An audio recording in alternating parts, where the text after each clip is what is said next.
In 1996, Victor Niederhoffer was ranked the #1 hedge fund manager in the world. He was George Soros' trading partner, a 5 times national squash champion, with a fund that compounded at more than 30% a year for over a decade. Then, on October the 27th, 1997, the market fell 7% in a single day. You see, Niederhoffer had been selling naked puts, also known as crash insurance, with nothing behind it. Here's the trade. Every month he sold other investors insurance against a crash. They paid him a premium, he paid out only if the market fell far enough, fast enough. It almost never did. Month after month the premiums arrived like clockwork. Less a speculation and more of a machine for turning time into money. That afternoon, every buyer of that insurance came to collect at once. He burned through $130 million. When his broker asked for more, there was nothing left. He mortgaged his house, he borrowed from his own children, and his silver collection went to a Sotheby's auction he couldn't bear to attend. But the cruellest part is that the very next day, the market roared back. The biggest one-day points gain in its history. Within weeks, the fall had been erased completely. His bets would have come good, but margin calls don't wait. The market came back, but he couldn't. Until he was given a second chance by a new backer and a new fund, and he racked up award-winning returns once again. He knew the stakes. In 2002, he said it himself, he couldn't afford to fail a second time. Then 2007 arrived, and it happened again.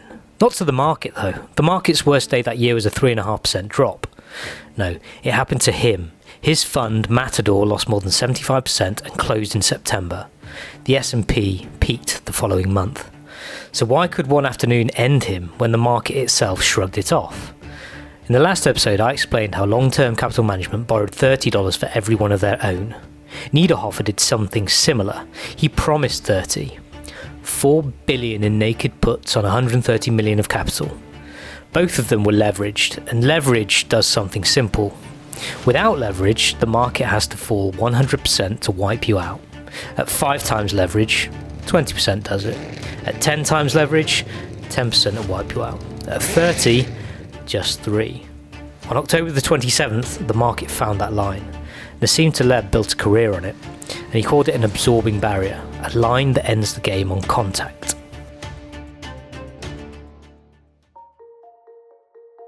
Now meet our next protagonist. Ed Thorp was a mathematics professor who beat blackjack. Casinos changed their rules because of him, and then he beat roulette too, gaining an edge with the world's first wearable computer.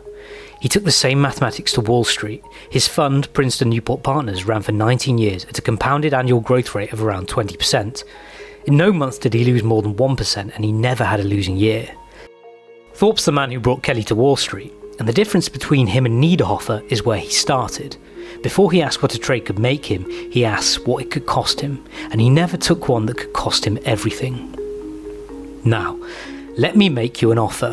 1 pull of the trigger, 1 chamber in 6 is loaded. Survive, and you collect $10 million. The expected value is more than $8 million, which tells you less about the gamble than it does about the arithmetic. To produce that number, the calculation quietly priced the one outcome that matters more than money at 0. Now, do what expected value invites you to do. Repeat it. 1 pull a year. After 10 years, your chance of being alive is about 1 in 6. After 20, 1 in 40. And the expected value never stops looking wonderful, because it's an average across all the parallel worlds, including every world attending your funeral. In an earlier video, the gap between the ensemble and your one path cost you money. With the barrier, it cost you existence. Your experience does not average with the dead. So why is 0 different? Because wealth grows by multiplication, and anything multiplied by 0 is 0. Every other loss leads a road back. The road is just cruelly steep. Lose 10% and you need 11 back. Lose 50, you need 100. Lose 90, you need 900. Lose everything, and there's no percentage that saves you. 0 doesn't set you back. 0 ends the game. Remember our coin game? Plus 60% on heads, minus 40% on tails. The average outcome was $1.4 million, but the typical player had only $13. On paper, a player can halve forever without quite dying. Real life, however, installs a floor above 0. It might be the margin call, or the rent. So let's replay those 1,000 players with one new rule. Touch the floor and you stop. Watch what happens. Once a path touches the barrier, it never comes back. And now look at the average of all the players, still climbing, but it's built on a graveyard. The old name for this is Gambler's Ruin, and notice what delivers it, not time, but exposure. Every step within reach of the barrier gives it another chance to find you. So you might be thinking, fine, forget leverage, just buy the whole market and hold on. You're closer to the truth than most of Wall Street, but look at where the chart ended. October 2007, 1 month after Matador closed, the market went over a cliff of its own. Down 57%, the worst collapse since 1929. 5.5 years underwater. And Fidelity tracked 7 million retirement accounts through the crash.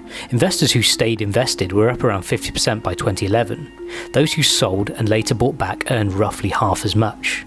And around half the people who sold never came back at all. Their accounts were up just 2%. Same market, same crash. The market recovered, but they never really did. So yes, buying the market works, but only if you can survive it. No leverage, so nobody can force you out. Enough cash that you never have to sell at the bottom. And a position size small enough that fear never gets the final say.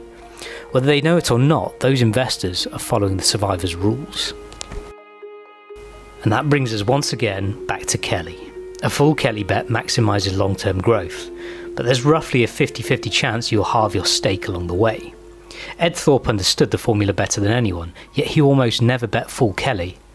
Half Kelly captures about 3/4 of the growth while cutting the chance of ever halving your stake from 1 in 2 to around 1 in 8. And the principle is universal. Stocks, horse racing, options, the arithmetic doesn't change. What matters isn't what you're betting on, it's how much Kelly you choose to bet. So what did the survivor know? On paper, Niederhoffer looked better. 30% a year, the number that made him famous. And even after both wipeouts, the average still flatters him.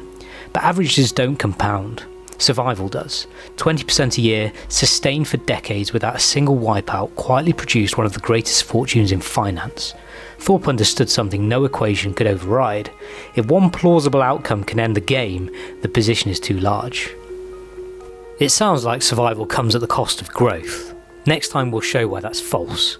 26 centuries ago, the first philosopher in recorded history discovered a bet where being wrong cost little and being right paid enormously. A bet that profits from uncertainty itself. That's the idea this channel is named after. Subscribe and I'll see you there.